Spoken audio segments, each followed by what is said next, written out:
So first off, hard boiled. I was wrong on the time period. It is from the 20s and 30s. It is about a detective who basically fights fights organized crime during Prohibition and is tired of the police force and the corruption that goes on in the police force, and so he is very cynical towards violence and all that sort of stuff. So, like, it plays in me rapping the old guy on the head played in perfectly to the hard boiled aspect of it. Detectives like Philip Marlowe, Dick Tracy, technically, but I think Dick Tracy's a little on the lighter side. Mike Hammer, Sam Spade. That's what hard boiled means, and it's actually the genre, which then got later applied to people. It's also very Genre. It's also very close to noir fiction.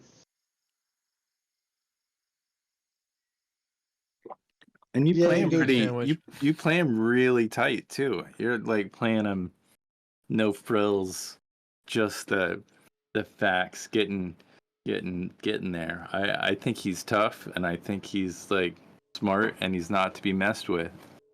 I like to listen to those old radio dramas and stuff of like Sam Spade and that sort of stuff. Like I love Johnny Dollar, which is kind of like I was sitting there thinking about tonight is like I should have calculated all my expenses so that way at the end of the game I could be like boom boom boom boom boom boom boom boom boom. Here are all my expenses that need to be paid. You still can.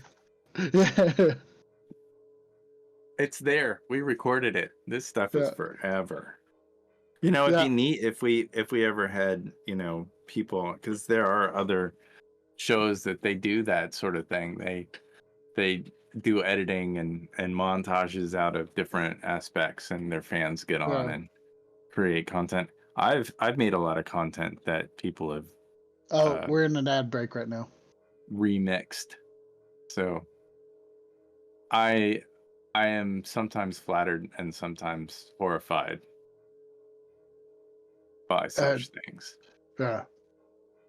So, I mean, ad break or no, we should be talking about something. And I think no. Ad break. No, I was gonna say I'll mention the book and this book, and let's see if I can do it like from memory.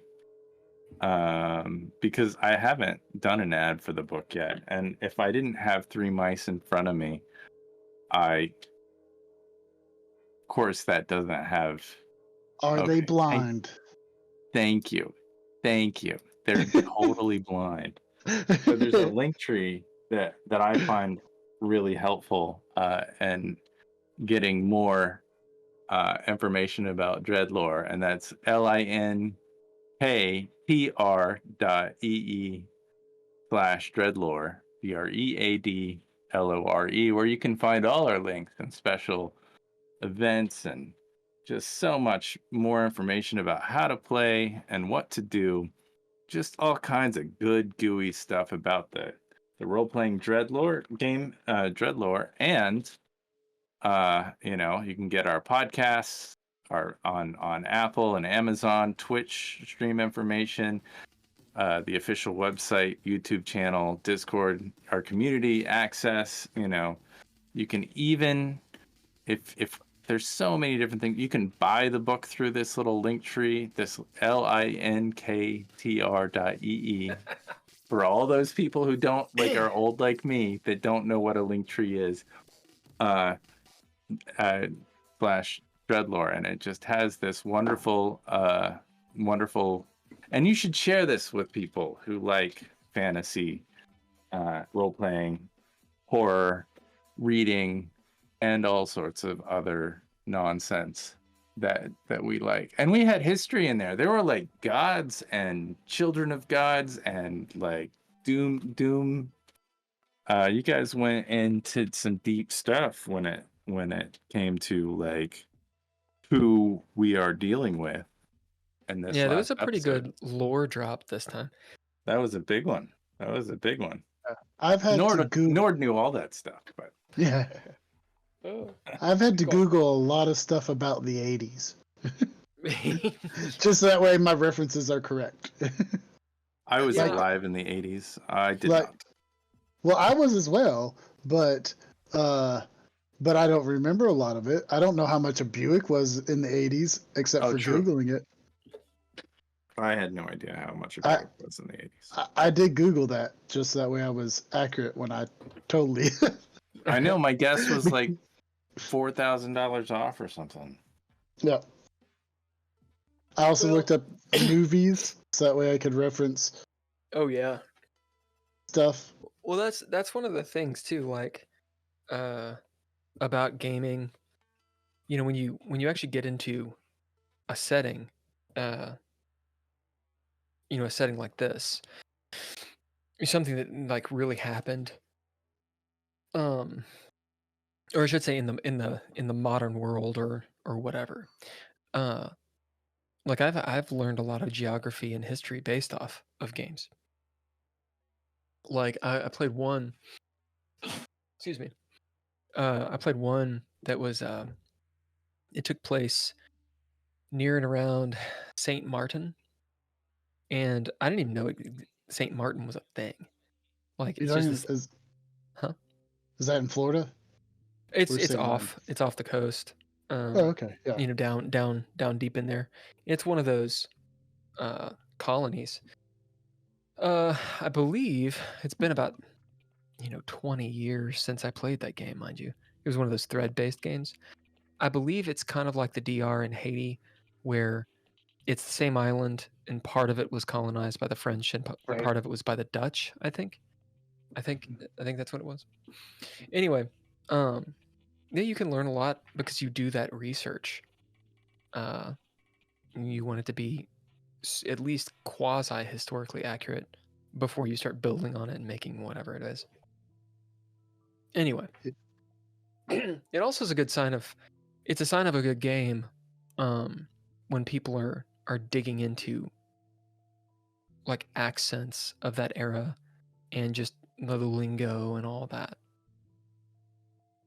Yeah. I think cool and dude are probably universals, but I'm not sure how much an 11-year-old in 1982 would say dude, but I definitely had Mariah saying dude. There were some dudes. That was the thing, I know dude early 90s, late 80s definitely, but yeah, I think dude early. was certainly big with the surfers. I got it from Teenage Mutant Ninja Turtles. Yeah. Like that's where most of my lingo came from and stuck. Anyway, yeah, what did you all feel about 1960s? Oh, when it actually started around. Yeah. And mainstream was 1970s. Okay, yeah, so sweet. So it still goes. I've used heavy a few times, which I don't know if that's completely covered. Absolutely. That was 70s. That So was it would have bled into definitely, the... absolutely. I know from It Back would to have the bled Future. into the 80s. Yeah. I know Back to the Future was 85, so I was like, well, 82 is probably enough for it to be in the zeitgeist. See, I haven't mentioned yet, but Clash of the Titans was like, I'm going to be like, when something happens, it's like, we've seen movies. Clash of the Titans has... when was that? That was pretty early, yeah? 80, 81. Oh, really? I double checked to wow. make sure that it was in the time span. Yeah, man, that's a good movie. So how do you feel about the turn? I don't know if this session seemed like a turn to you guys, but in my mind, it was a little bit of a turn. Like the story was going one way and has been on this trajectory for a while. And then I think with what just happened, it kind of went and made a bit of an angle shift. Well, I think you think Nord was excited to talk to and be in a bookshop. I mean, I felt like he was on home base and he couldn't do enough things. Like he wanted to keep going and going and he was like a little kid in a candy store, like he would. I would absolutely love to be, to own a place like that one day. Oh And yeah. just Oh yeah. that's his like dream, I think.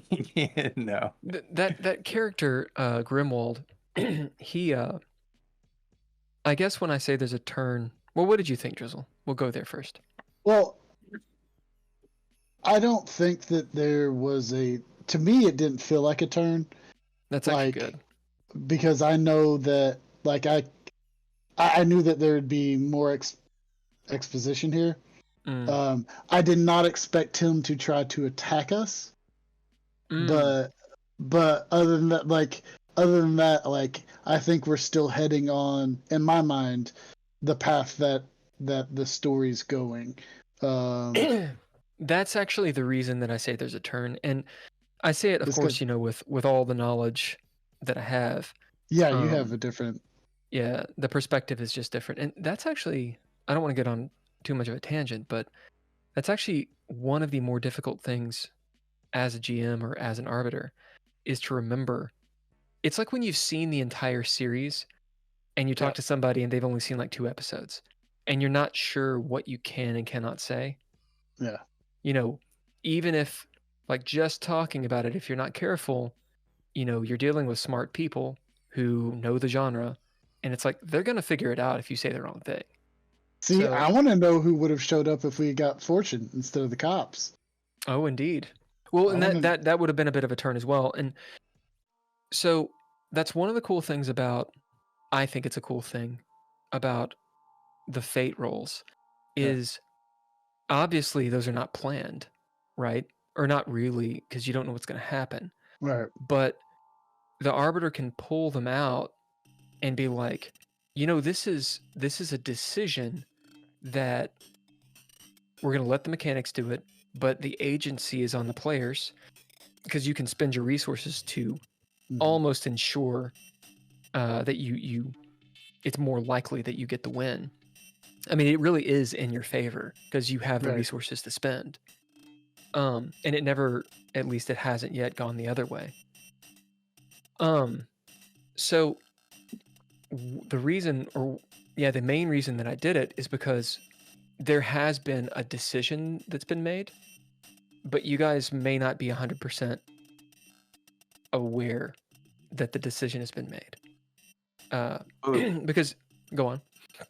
I do have to say I'm thankful that Nord didn't participate in the violence, and I know I didn't see it. I wasn't there. But beating a guy, senseless, that owns the shop that you're like in, I was not trying to beat him senseless. I feel like I did not do the second blow. I feel like a grappling move would have been good. No, he just hit him right back the head. I got it. I mean, dude, that's great. That's what a slapjack is, to knock someone out. That's what you try to do with it. Yeah. Well, the problem is he's like 8,000 years old. Like, imagine hitting someone who's in their 70s, be like, "No, I'm just gonna knock him out." Sure. He was spry. He was spry. You're right. I think given like if this happened 2 weeks before, Nord would have had, been there all day and talked to this guy all day long about, just weird occult shit. And and you actually touch it with a pen. So the turn is that, because I can tell you certain things about it, but obviously not too much. One is that character. So everyone can, I call all the NPCs antagonists in the book. And the reason is because anyone could become an antagonist. And, of course it has the dread feel to it, the bent. This character is not necessarily against you when you meet him, right? Like he's fairly gray. And you don't know enough about him yet to really make these determinations, but you found a lot out because of the situation and him sort of spilling the beans about certain things. You found out that he's a liar, right? Like he just because an NPC tells you something doesn't mean they're telling the truth or they know what the fuck they're talking about, right? So you found out that he's not necessarily not authentic, what's the word? A reliable witness. Sure. That's first. Absolutely. That's really important, I think, for players to understand, because a lot of times it's like it's very easy to fall into this, right? Well, so and so said this, so that's the way it is, and you kind of go off on this tangent. So you realize he's not reliable. Two, you realize he is at least somehow involved, and has some knowledge. And three, you realize that he's, for some reason, made a move against you. Well, I can tell you why. Because I wouldn't give him the thing. Yeah, he It's wanted because that thing. he wanted that, and so since I wouldn't give it to him and I didn't know what it was, he was going to paralyze me and take it from me. Right. And so Is there you my go. guess. And Sure. he was going to give you to To Levon. Lady Callie. Or, yeah. Well, Yeah, not Lady Levon. Callie, to Miss Levon, Yeah. Yeah. which, That was a big reveal. yeah, it's a big reveal, especially what it implies. And I think But that's... I wasn't 100% that he was super close to them, but He's I not, guess he's close enough right? for him to know that she was up to some stuff. So He wants in with them. So he Yeah. is this super fan who is sitting outside going, "Can I be a part? I'll do whatever to be a part. Here's 3 Sure. people paralyzed. Can I be a part of this now?" And also you realize that, or you found out that he doesn't really know what it's about. yeah, no, I mean, All I he kinda wants to got do that is he impression. wants to be a wizard, Yeah. which is, I mean, the guy is... There were a few subtle things that he said. One had to do, with his conversation with Leah was seminal, because when she just broke out the Red Writ, like, that was really the turning point. Because it was like, Yeah. well, when you just hit the big red button, Yeah. like, something has to happen. Yeah. And I think she thought it was going to be like, oh, some, the world erupts or something. But that wasn't it.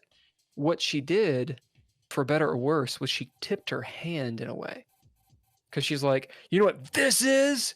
And he's like, wait a minute, who are you? Right? She was afraid Absolutely. that mentioning Loretta would tip her hand, but then she did it with the Red Writ instead. It's because she started digging a hole. But actually, the way that Andrea played it, like, if you're gonna go balls to the wall, you gotta go balls to the wall. And she actually she played that I thought it pretty was well. believable. I mean, it was Yeah. believable, like a mom going in, "Oh, look what my kids found," kind of thing. Yep. I don't know what this Yep. is. And it's You true. know, you get a lot of reactions out of people by feigning. It's a style of play. So I mean, I absolutely. Nord does that all the time. That's Oh yeah, I think the reckless abandon was not out of character, and I think she played it well. Really, I don't. the antagonist thing had to do with, like you said, with what Simon did. Yeah. It was my And fault. that coupled with what Leah did. You see, But I that's the think that- thing. But that's It's fair. like I it mean, all just came out.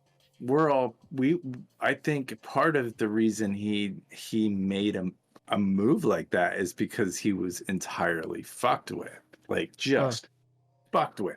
He gets shown the Red Writ, and now this guy's got an artifact, and like this other dude's like hitting him like in some knowledge that most people off the street don't necessarily connect.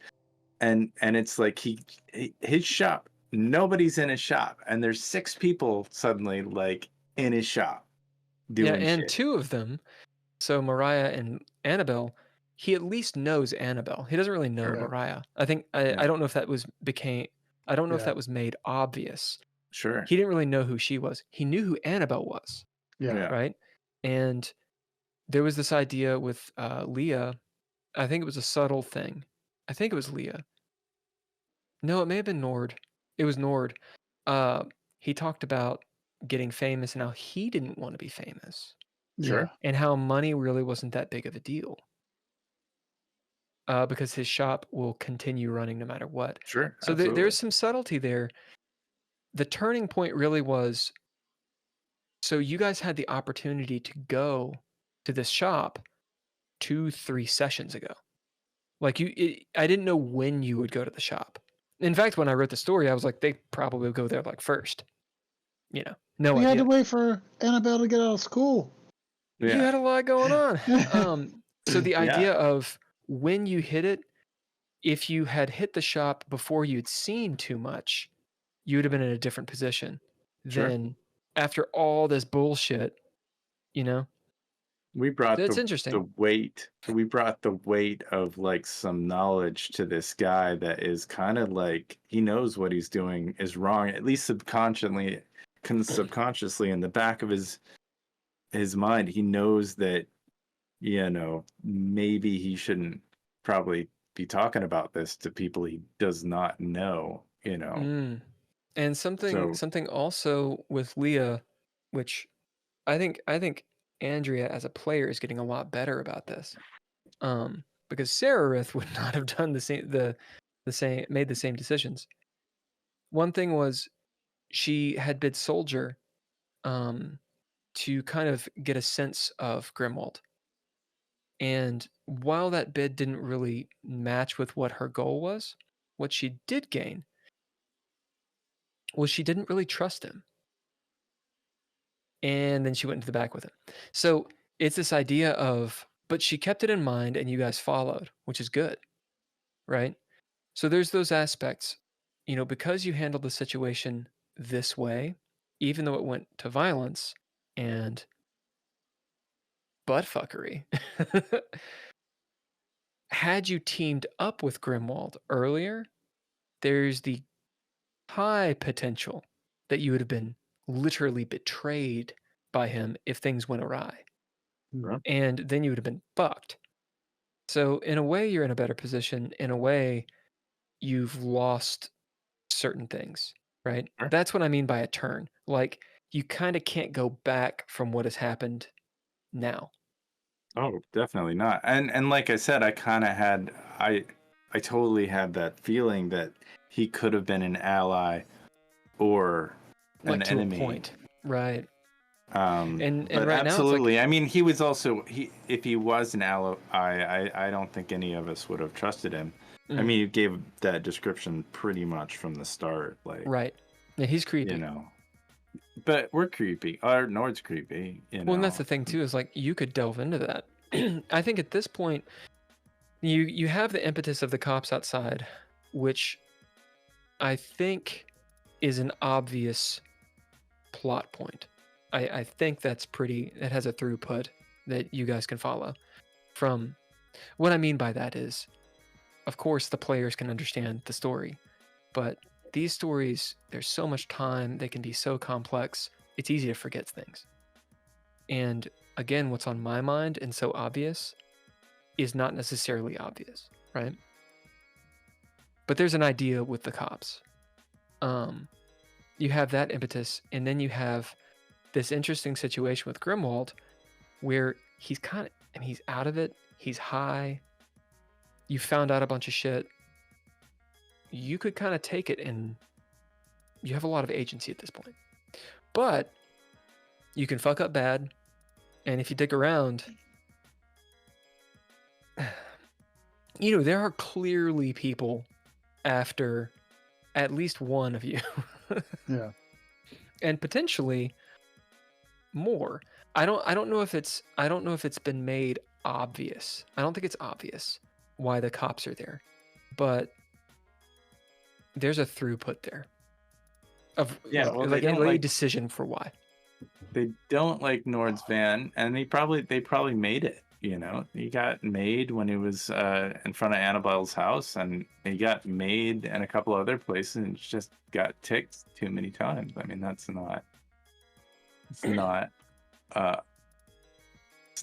it's a big loss if he can't get his stuff out. It sounds you gotta like get the van back, man. Sounds like they'd already taken a bunch of stuff out and ruined it anyway. They just threw it out on the a bunch of clothes on the. You just stole those clothes. It was the lady at Plato's closet. She called before the trip. Yeah, that could be you true. stole all that shit. Well, no, I mean, the thing is you get away with anything once. I mean, that is a thing that, that is a trait that he has to get away with it. He got away with it, Scott. So it wasn't Plato's closet. He wouldn't even be thinking you can about probably get away with anything once. That's the trait. That's Kettle, which it's the thing. You could probably get away with it once. So he probably got away with it. I think this is a good question.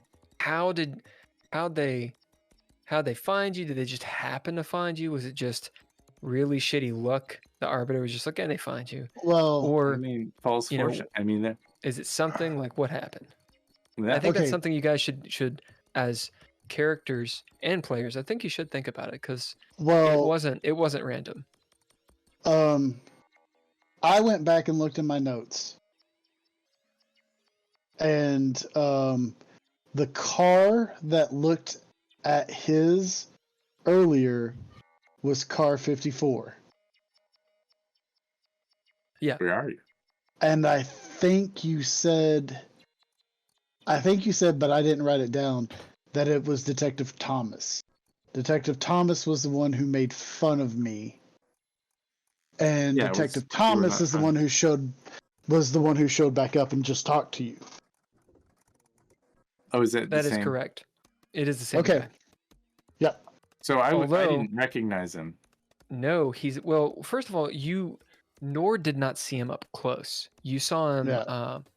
You saw a cop not wearing what this cop was wearing. You didn't actually see his face. Simon did, and Simon recognized him. Yeah. So the cop that you saw here, I really didn't describe him too much. I just let, I was like, hey, it's a cop. He looks like a cop. So he's in uniform. You had him give the card. That was enough to know the name. Whereas when you saw him before, he was in like the film noir outfit. Like he had like the long jacket on and kind of looked nondescript, although he was still in his police cruiser. And there was also something that was subtle that Annabelle said about the cops, and it is that there were 2 to a car. So the idea being perhaps there's a partner involved. Yeah, you guys have met a couple different people.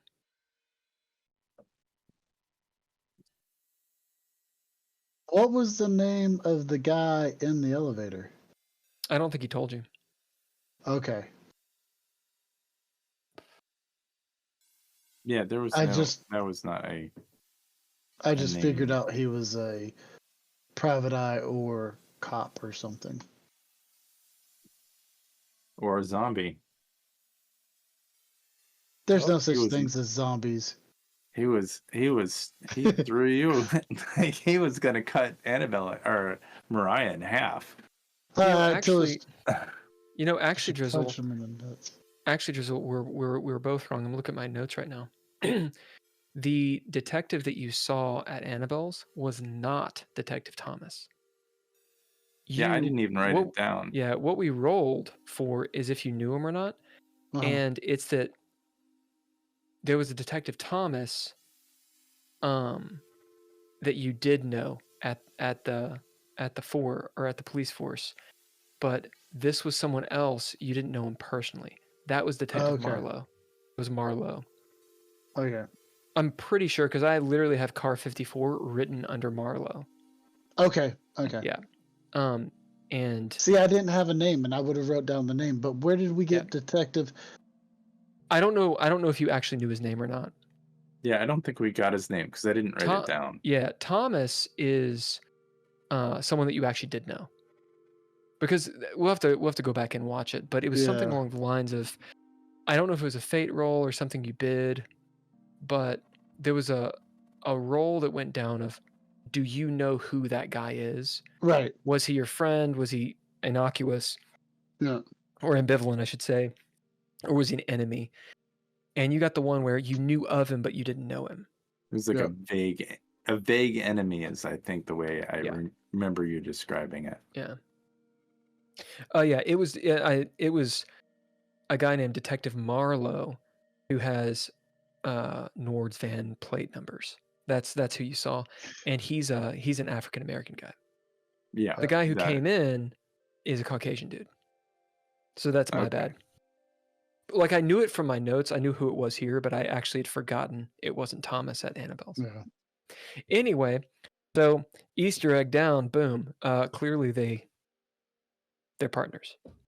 As in, if I'm just gonna out Marlowe, then I'm gonna tell you that they are partners, and they're both in car 54. Yeah, man. Weird. Let's see. I don't think. Actually, yeah, that's interesting. I think that it would behoove at the next game. I think it'd behoove you guys to actually in game talk about who and what you've seen in your latest encounters. Like, telling Nord what you saw and what was said, especially these people, because I think there's more connections here than, obviously when you encounter stuff, you're going to get clues all over the place, but it's very easy to lose them. So I'd say that's important to put things together. There's definitely a lot of things going on, and we've just been going and going and going. We haven't had a moment to really. Right. Well, that is literally the complaint of every single game. Yeah. Because you're right, it's aggregate. You're playing for 4 hours, and session 8, you're like, shit, what the fuck's happened? We got to talk about some of this stuff. Yeah. Well, I mean, and it's hard to remember all of it as well. I mean, it's just a ton of stuff. So it's like if I don't even in the scene, like if I don't kind of write down a note or two about what I'm gonna talk about or engage you with, like it's gone by the time it's my turn to do something if I don't keep a note. And maybe that's because I'm pushing buttons and stuff, but well, yeah, it's all of those things. But to be on point and to be ready and to be live and to have like any kind of like pulling that Revelo. I was like, if that wasn't written down, that was gone. I love it. Gone. I love that. Yeah, I need to be a little bit better with my I don't even know how to spell it. With my note taking. It's phonetic. Yeah. Yeah, all of my shit is Revelow. Revelo. Yeah. I need to be better at my yep, it's Detective Marlowe that got your plates. And do you guys remember Bell Grove? Yeah. Bell Grove is where the Annabelle lives, isn't it? No. Oh, wait. Then it's the cemetery. Or it's the fancy neighborhood. No, hold on a second. No, Grosse Point's the fancy neighborhood. No. I've got it in my notes. I just can't remember right offhand. Bell Grove is the Masquerade Ball. Yeah. Oh, yeah. That's the name of the Masquerade Ball. And then the Jazz Club, is that the Blue Note? Or am I just making that up? No, but that's a badass name. I should have used that. Hideaway. Yeah, it's the Hideaway. Oh, yeah. Yeah, that's a better name. Well, and I did notice that she drove us around the cemetery that Hideaway stays in. Yep. Yeah, that's not confusing at all. Hideaway. Jazz Club Hideaway. Maybe we should invite Detective Hideaway. Yeah. Let's see. And how do you spell Levi's name? Is it spelled normal? Levi Merck? It's the jazz singer? It's Levis. Like Levi, like the jeans. Yeah, I thought it might, like, is she named after like Levi's like merchandise? Is that where it's coming from? Levi Merck. You mean out of game or in game? Out of game. Out of game. Out of game is the in game reason actually. Yeah. There's a couple reasons why. I mean, she's a jazz singer, so Sure. likely it's a stage name, right? Like she's a mercenary of music. That's right. I will sing you I'll sing you to the death. I gotcha. What is it about musicians being assassins? Come on now. Let's see. You saw. You got the words Malhello? No, Malhella Revelo. Yeah. Is it Malhella Revelo? Are the words Bald Mountain Cemetery, Detective Marlowe gets in the words Van's license plates. Belgrove is the party. Yeah, I had a bunch of questions I wanted to ask him. And yeah.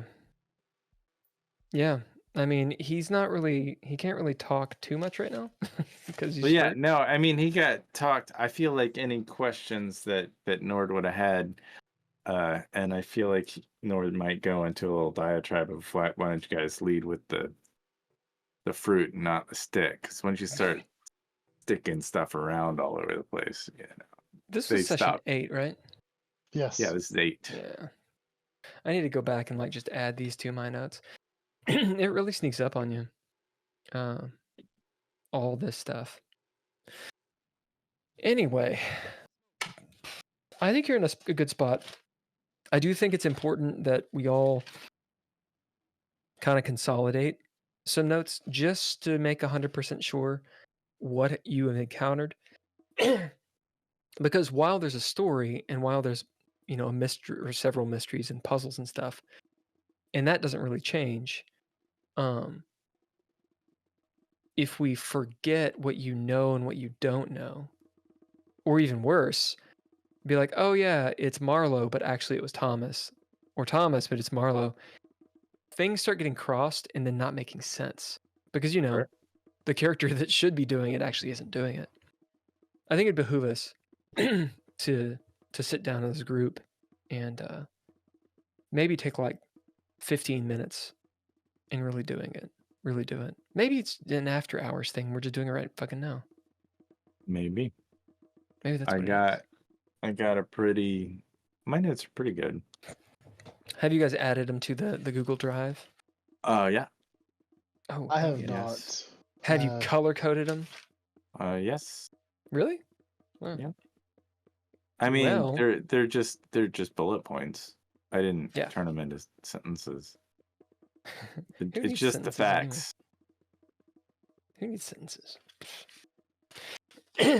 Yeah, so it's the facts, man. But it's like as this goes on, it's like with any detective story, there's an overwhelming amount of information that you're exposed to, and it's just like that's one of the difficulties of what is misleading and what is real. And as we step through this, I'm sure there's going to be some dead ends and some good old William Tibbets. I think he's a crazy person, but I don't have a whole lot of he might be involved, but he's not the ringleader. Yeah, you're gonna that's a whole thing you haven't delved into yet. Yeah, and he's a tough one to delve into because it's just like such a weirdo. Nord is weird, but he's not that weird. William Tibbets he's crazy. He's got a basis in reality. I think all the characters have a basis in reality. Leah, she's got a basis in reality. I mean, she might be a little trigger happy, but she's got a basis, and you're not going to predict what she's going to do next, but she's got a basis. Clearly, Tony, he's got a basis in something. his reality. In his reality. Let me see. He's been sitting on Nord's passenger side seat. You know what's gonna start happening? All those police got into Nord's car and they didn't realize that it was a contact buzz, and they're all gonna start ripping their hair out. So it was you met William Tibbets in session 4. You actually met him in session 3. At the end of it, I'm pretty sure. And then, or you saw him the first time you went to the fancy diner. Sure, he ran in when the well, no, it was before that. It was no, he before puked that. on the window. Yeah. Yeah, and that's one of the. It was just a small thing that's really easy to forget. And then you saw him again when he assaulted Leah, and you chased after him. Yeah, no, I know. That was session 4. Session 5, you chased him down, and you got to the apartment building and encountered. That's when Simon and Mariah fought the dude in the elevator, which is something that has not actually been talked about yet. Nord and Tony ran into an old friend. Yeah, we discussed a little bit of it, but I didn't talk about much on my end. Yeah. Like, you guys talked about close and stuff, but I didn't talk a lot about me and Mariah. Well, I said Mariah punched the guy in the nuts, but that's about it. Yeah. I mean, you must, I would say that Simon was probably terrified that, first night out as a babysitter, Mariah gets cut in half. Session 6, Tony takes the keys from the abandoned marina. One of the keys is the gas-powered boat. The other one you don't know. And you go to Bell Island, and there's 2 paths. Then session 7 was all about Bell Island and getting back. And then session 8 is, where we are now. It's the oddity shot. Barker's books and oddities. Is that Clive? Huh? Clive Barker? No. Right. What? I looked. Clive Barker didn't publish his first novel till 1984, so I couldn't make that joke. I was gonna make that joke, but it was too early. Yeah, it's a little bit something a little bit different. Yeah. So I need to update my notes a little bit too. You met in session 4. You also met Larry Wayne, who's Larry Wayne he's a laborer. I can't. He's an electrical disturbance. Yeah. Yeah. He does. Yeah. He was at the fancy, and he had a short conversation with Simon about what was going on. Oh, I see what I wrote tele repair, and I was like, what is tele repair? Because it was about people getting electrocuted, right? Yeah. He's telephone repair guy. Yeah, several people have been struck by lightning lately. And I think he even said that it's like a thing in certain areas. There's almost like urban legends about it. Yeah. You guys didn't really dig too much into that, but yeah, it's definitely one of the clues. Yeah, I don't want to say too much. Yeah, that's why you just kind of like made a pretty minor character. Like, oh well, we should go talk to that guy. Well, it's just a thing. You also have to find him, but yeah, no. I mean, so that was on Thursday. So the equinox is Saturday, March 20th, and that session was 2 days prior. So it'd have been on Thursday, the 18th. What I'm trying to figure out right now is how much time has passed. I know you're in the same day as Bell Island. Right. Yeah, I think it's Friday. Day 2. Yeah, because basically all that's happened is we got hired. We spent the night watching Annabelle's house. we got hired. We spent the night watching Annabelle's house. Then we came back in, and this is the next day after all of that. Yeah. So it starts on Wednesday. You spend the night. Actually, it was the night. Yeah, I think it was actually Wednesday morning at or Tuesday night at 11 p.m. when the game starts. Yeah. Then it's the next day. We got to at that night. We got to the fancy. You got to the fancy. And then he told us to go watch Annabelle's house, and so we went and watched Annabelle's house. So that was like Wednesday. it's literally Wednesday. Well, let's keep on going. So that was Wednesday. Yeah. And you so go to then Annabelle's house. We talked to her the next morning. Yep. I go back, clean myself up. We go back to the fancy and all meet up at the fancy. Leah goes out to talk to find out about her husband, and we go. But you guys slept one night. You remember? No, I think we took our turn. I know we all Lord kind of slept in his different, van. he work slept, kind of. Right, but I slept because I'm pretty sure if you haven't slept since Tuesday, then you guys are gonna start taking big fucking negatives.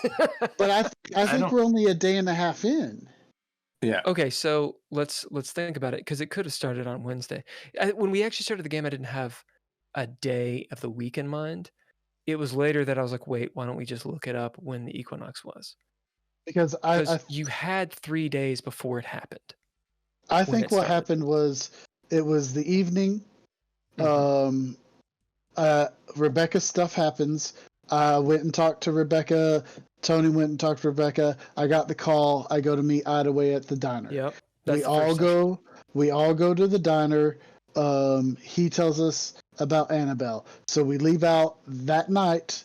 Yep. Because it's still night to go watch Annabelle's place. We we go out and find her out the back. All that stuff happens. The sun rises. Yep. So now it's Wednesday. The sun rises, and the sun rises, and Leah and all of them talked with her that morning.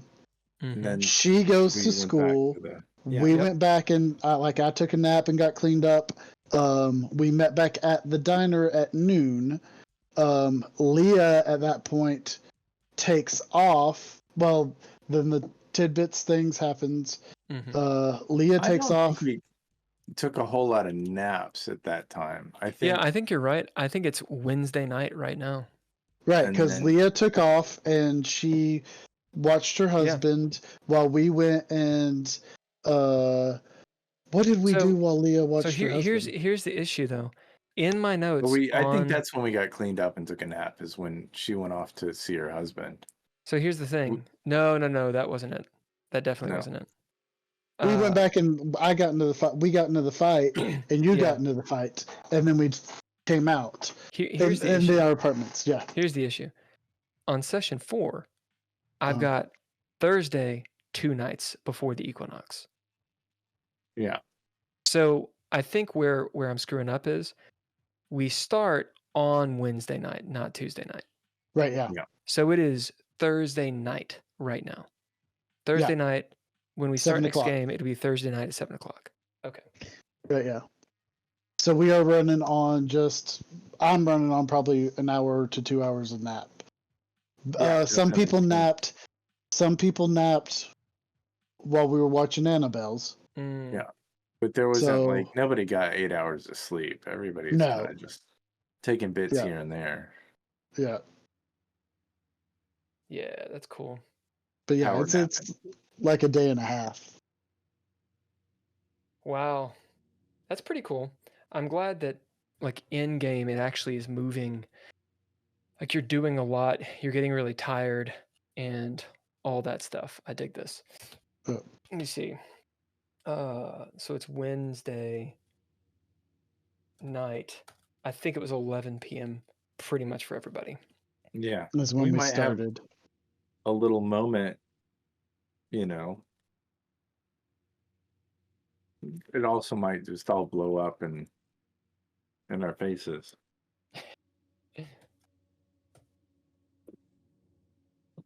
It's not supposed to get better. No. It just gets worse. Yeah, that's interesting. So you all have had, because we were assuming, if we start on Wednesday night, we're assuming that you were awake in the day at some point on Wednesday. So, and you stay Yeah, up all night. In 2 days, you've had like a maximum of like 4 hours of sleep. Yeah. So yeah, everybody's pretty All right. tired. Yeah. Now, Mariah has slept like a motherfucker. Sure. She slept a bunch. And She Annabelle sleeps randomly slept. standing up, Yeah. no reason. She sleeps. Annabelle had slept in the night. She just woke up really early Mhm. because it was like 5 o'clock or something that she went out. So, yeah, I mean, everybody's pretty tired, and you guys are particularly getting there.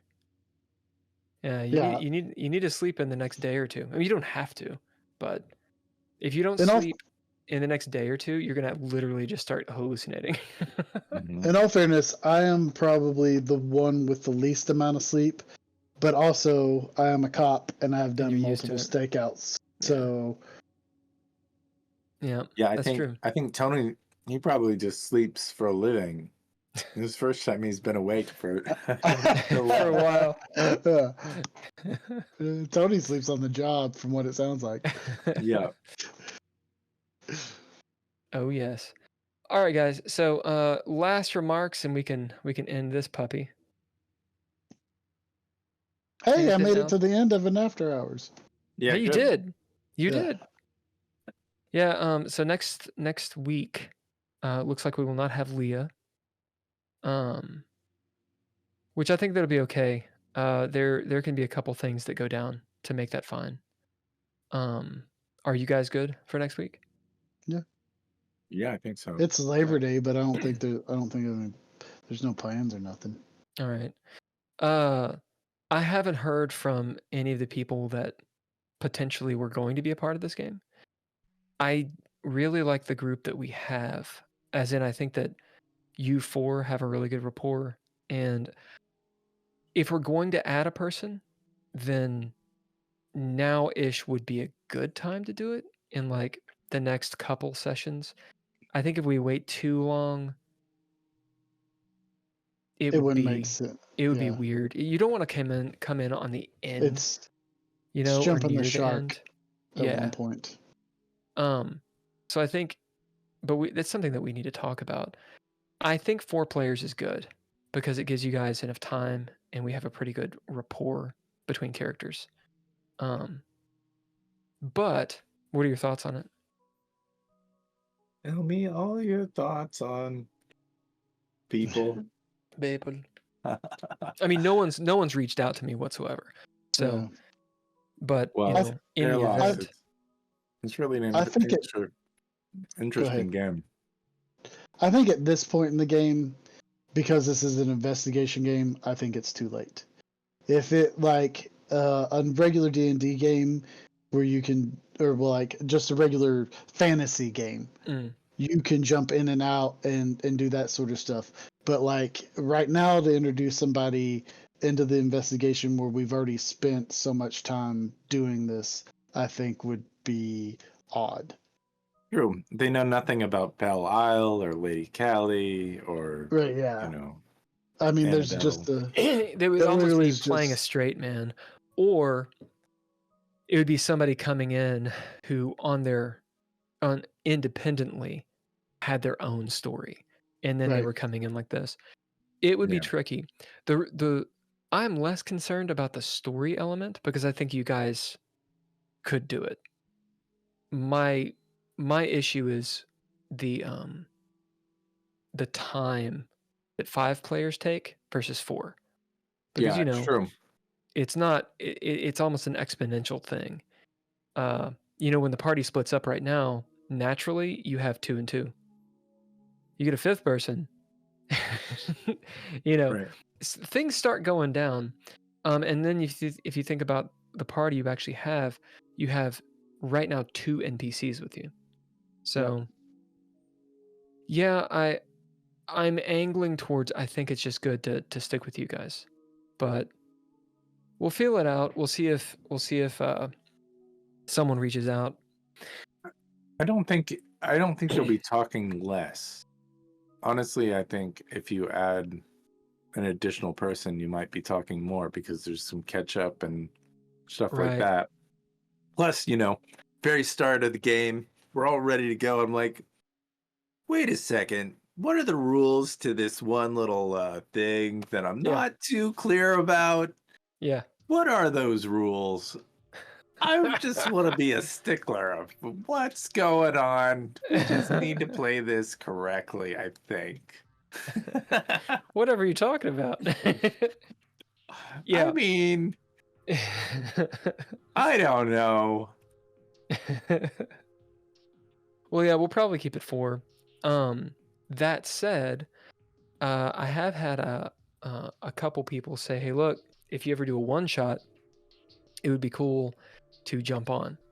So we might start looking at a time when that would make sense, and I think that'd be interesting too, to just do like a little break and hit into space, or a completely different setting if we want. Yeah, I like Into Space. Into Space is cool. I like it too because it's the thing I just worked on. At the same time, it's funny, since the book has been published, I haven't run a single campaign or game in the actual setting of the book. No. Yeah. I mean, I also enjoyed playing it in the setting. I mean, I think I have 2 characters and in the, The setting kind of proper. fantasy, Yeah. post-apocalyptic, and then fantasy with magic and all that stuff. Yeah. Well, the world of Craster, so what's actually in the book, I don't think I've actually run anything. Yeah. Because I ran it for several years. I was like, oh, let's do something else. Anyway, we'll think about a time that we can actually hit a one shot and maybe get a guest star to come in. I know DJ Archangel, I owe him a session, and I think it'd be really cool if you guys played. He's totally new. He's totally new to it, and he seemed like he was more interested in doing Craster. So if he plays at some point, we can throw that down. You got to set that up. Yeah. Last remarks? That may be a good time. Like if we have a Monday that we have 2 players out. So then that's a good point. So then that way we could have you got 2 players down. We've got 2 regular players, and you can get 2 guest stars. So then that puts, or maybe even just 1 guest star, depending on who we can get or whatnot. But then that puts some kind of experienced people with a new person, so that way it's not as not too many people, not too little people, but it'd be a good mesh to keep things going. When it's someone who's totally new, I mean, as you know, like building your character takes time. The one shot will probably include an hour, hopefully less, definitely 30 minutes of actual like putting stuff together. I almost would do that a separate thing. Yeah, maybe having a session 0 is a good idea. Well, what we do is we record that on a different night for an hour, and then that will be the after hours the week before the special game. We could do it the pre-hours and just do it the whole thing in one go, and then we'll just release it. Yeah, that'd be cool. Yeah. Separate. All right, well, I think the first one shot will likely be an Into Space game, because pretty much everyone has a character. I think Ember might join. I'll need to actually talk to her. Yeah, I guess that's a call to action. If you want to play DreadLore with us, let us know. Do we have any people? You pretty much have to be following our stuff and subscribed. So I haven't heard Lil Gotham say she wants to play. I don't think. She wasn't even on today, from what I saw. She Yeah, didn't comment. I think she missed today. It's the first time in months that I think she's I missed. think she's missed like one other, maybe two. She's got a serious track record. Well, the one thing about it is that she can listen or watch us anytime on demand. Yeah. That's right. Later on in the week. Anytime Anytime. on demand. At her own wit. That's right. Good word, Nord. Okay. So special thanks to the Patreon. Tim Roberts, Daniel Holker. Media production by Couchfire Media. Did we do music? Not yet. Okay. Music is all lowercase letters. And Mr. Interrupt.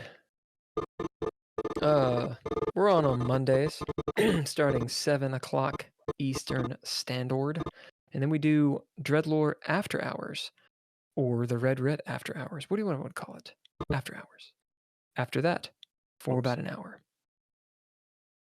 Yeah. Like, subscribe, please do. And all that good stuff. Find out more by talking to us. Going to dreadlore.com. That's dread, LORE.com. We need to make a little life goals with so and so, and then like the or whatever it is.